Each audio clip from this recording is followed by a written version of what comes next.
Pushpesh sir जी के class में आपका स्वागत है। पहले गुड मॉर्निंग आप सबों को। और जो है आज मैं आनुवांशिकता के बारे में बताने जा रहा हूँ, यानी कि हेरिडिटी के बारे में बताने जा रहा हूँ। ये जीव विज्ञान का बहुत ही महत्वपूर्ण टॉपिक है और ये आनुवांशिकता जो है पैतृक गुणों को संतानों में जो है इसी के माध्यम से पैतृक गुण संतानों में आता है। तो जानते हैं, पहले नोट से जानते हैं छोटा सा इसके बारे में, तब ऑब्जेक्टिव जानेंगे। सजीवों के वे लक्षण जो एक पीढ़ी से दूसरे पीढ़ी पर प्रसारित होते हैं वंशागत या आनुवांशिक लक्षण कहलाते हैं। इसमें है सजीवों का लक्षण जो एक पीढ़ी से दूसरे पीढ़ी में प्रसारित होता है। कहने का मतलब पैतृक लक्षण, पिता के लक्षण जो है दूसरे पीढ़ी में संतान हुआ, वो पैतृक लक्षण जो है संतानों में जो है वो प्रसारित होता है, वही जो है कहलाता है आनुवांशिक लक्षण या वंशागत। आनुवंशिक लक्षणों के एक पीढ़ी से दूसरे पीढ़ी में जाने अर्थात प्रसारित होने की प्रक्रिया आनुवांशिकता कहलाती है। यानी कि आनुवांशिक लक्षण जो एक पीढ़ी से यानी पिता से संतान में जो प्रसारित होता है वह प्रक्रिया जो है आनुवांशिकता कहलाता है। आनुवांशिकता की खोज ग्रेगर जॉन मेंडल ने की थी।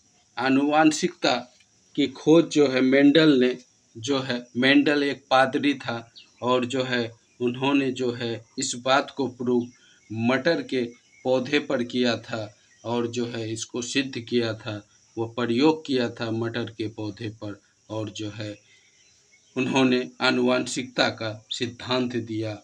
यह था ग्रेगर जॉन मेंडल। ये ऑस्ट्रियाई देश के ब्रून नामक शहर में पादरी थे। इन्होंने आधुनिक आनुवांशिकी का पिता भी कहते हैं। तो यह क्या था, पादरी थे और जो है आधुनिक आनुवांशिकी का पिता भी यह कहलाते हैं, father of the modern genetics. कौन? Gregor Johann Mendel. इन्होंने उद्यान मटर के पौधों में 7 लक्षणों की तुलनात्मक विभिन्नता की वंशागति के लिए संकरण प्रयोग किए तथा उनका विस्तृत अध्ययन किया। इन्होंने क्या किया कि अपने गार्डन में जो है 7 पीढ़ी तक मटर के पौधे पर प्रयोग किया और जो है इस सिद्धांत को दिया। और इस प्रयोग से संबंधित निम्नलिखित नियम है और प्रयोग के आधार पर निम्न सिद्धांत दिया। पहला, प्रभाविता का लक्षण, लॉ ऑफ डोमिनेंस। और दूसरा है पृथक्करण का नियम, लॉ ऑफ सेग्रीगेशन। तीसरा है स्वतंत्र अपव्यूह का नियम, लॉ ऑफ इंडिपेंडेंट एसोर्टमेंट। जीवों में आनुवांशिक लक्षण क्रोमोसोम द्वारा संतान में ले जाए जाते हैं। क्योंकि उस समय डीएनए के बारे में मालूम नहीं था और जो है मोटा तौर पर चूँकि क्रोमोसोम में ही डीएनए रहता है, तो यह माना गया है कि उतना जो है नीचे लेवल पर खोज नहीं हुआ था, उतना जो है अंदर जाके सिर्फ जानता था कि क्रोमोसोम ही आनुवांशिक लक्षण को एक पीढ़ी से दूसरे पीढ़ी तक ले जाता है। लेकिन बाद में खोज से पता चला कि वह क्रोमोसोम पर अवस्थित डीएनए कारक है जो एक लक्षण से दूसरे लक्षण को, एक लक्षण को जो है पिता से संतान में ले जाता है, एक या अनेक लक्षण को। तो उस समय जो है उन्होंने बताया कि क्रोमोसोम जो है वह जो है लक्षण को पिता से संतानों में ले जाता है। ये न्यूक्लियोप्रोटीन के बने होते हैं और क्रोमोसोम के बारे में बोले कि ये न्यूक्लियोप्रोटीन के बने होते हैं। क्रोमोसोम नाम सर्वप्रथम वाल्डेयर ने 1888 में प्रस्तुत किया। क्रोमोसोम का नाम सर्वप्रथम वाल्डेयर ने दिया 1888 में। क्रोमोसोम पर स्थित डीएनए की बनी ऐसी अति सूक्ष्म संरचनाएं जो आनुवंशिक लक्षणों का धारण तथा उनका एक पीढ़ी से दूसरे पीढ़ी में स्थानांतरण करती है, जीन कहलाती है। बाद में खोज से यही प्रूव हुआ कि क्रोमोसोम पर जो है अति सूक्ष्म संरचना जो है डीएनए की होती है और वही जो है आनुवंशिक लक्षण को धारण करता है और एक पीढ़ी से दूसरे पीढ़ी तक उसका स्थानांतरण करता है और यही डीएनए जो है जीन कहलाता है। जीन जीवों के शरीर में आनुवंशिकता की मूलभूत इकाई है और कहा जाता है कि यही डीएनए और जीन जो है जीव जो है शरीर में आनुवंशिकता की मूलभूत इकाई है, यानी कि जीवों के शरीर में आनुवंशिकता की मूलभूत इकाई डीएनए है। किसी भी जीव के डीएनए में विद्यमान समस्त जीनों का अनुक्रम जीनोम कहलाता है और जो है डीएनए में किसी भी प्राणी का डीएनए में जो विद्यमान होता है समस्त जीनों का जो अनुक्रम होता है उसी को जीनोम कहा जाता है।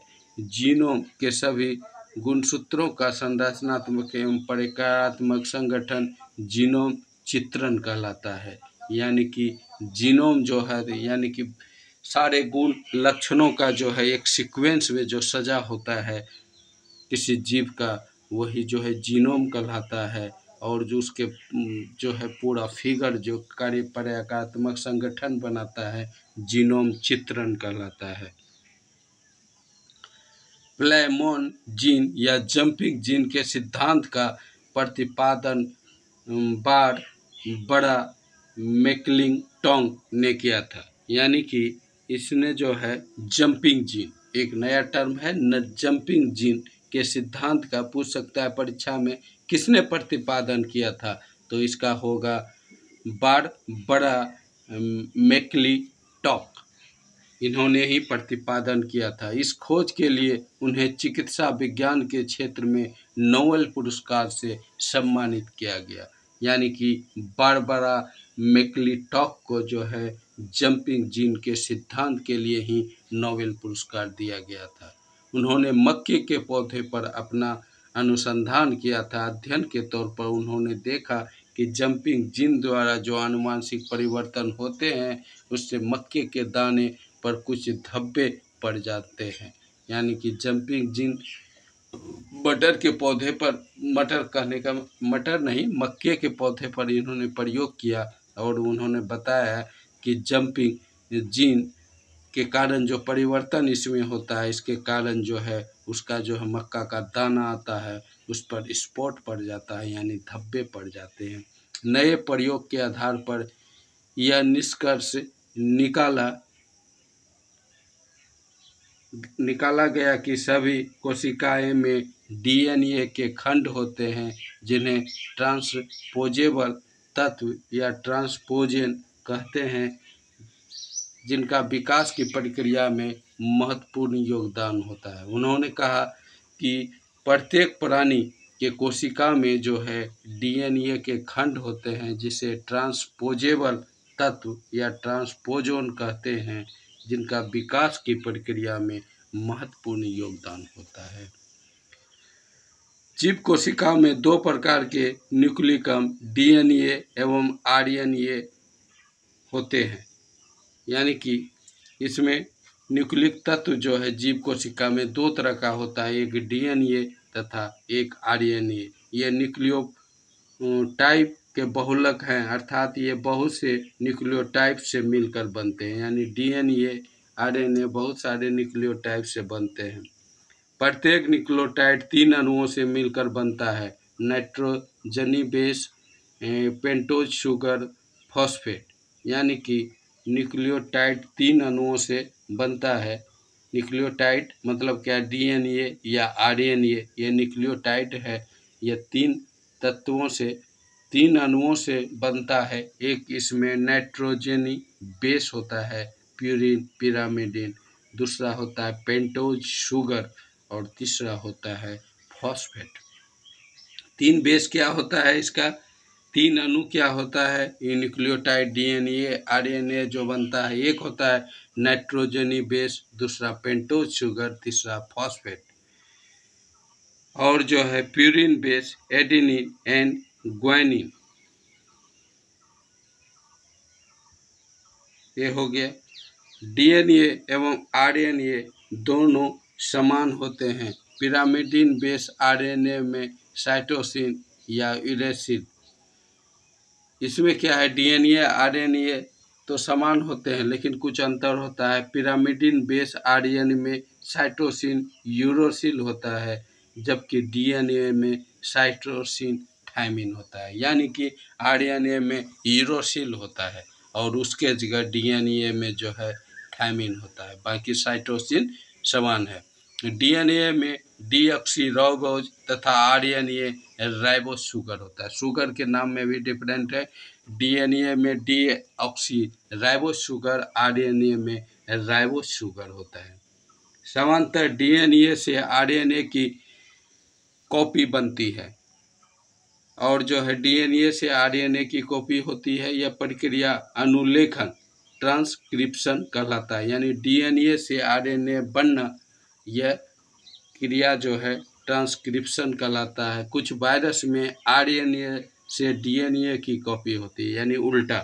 कुछ वायरस में जो है आरएनए से ही डीएनए बन जाता है। इस प्रक्रिया को ट्रांसक्रिप्शन, तो अंतर है, एक है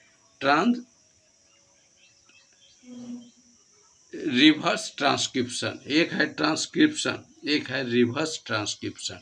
ट्रांसक्रिप्शन क्या हुआ, डीएनए से आरएनए बनना, और रिवर्स ट्रांसक्रिप्शन में है आरएनए से डीएनए बनना। इस प्रक्रिया में रिवर्स ट्रांसक्रिप्टेड एंजाइम भाग लेते हैं।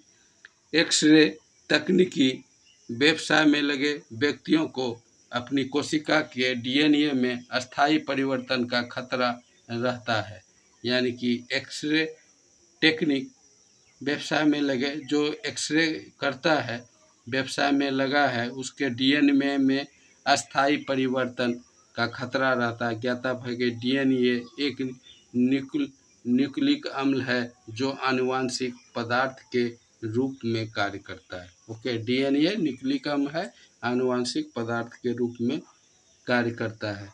तो यह जो है इसका थ्योरी पोर्शन इतना ही हुआ, और नेक्स्ट वीडियो में मैं इसका ऑब्जेक्टिव जो है, यानी कि आनुवांशिकता का जो है ऑब्जेक्टिव अपलोड करने जा रहा हूँ। ओके गाइज, अच्छा लगा हो तो वीडियो को लाइक करें एवं चैनल को सब्सक्राइब करें। दोस्तों से भी वीडियो को लाइक कराएं एवं चैनल को सब्सक्राइब कराएं। ओके बाय, ताकि आपके लिए मैं मोर वीडियो अपलोड करता रहूं। Okay bye.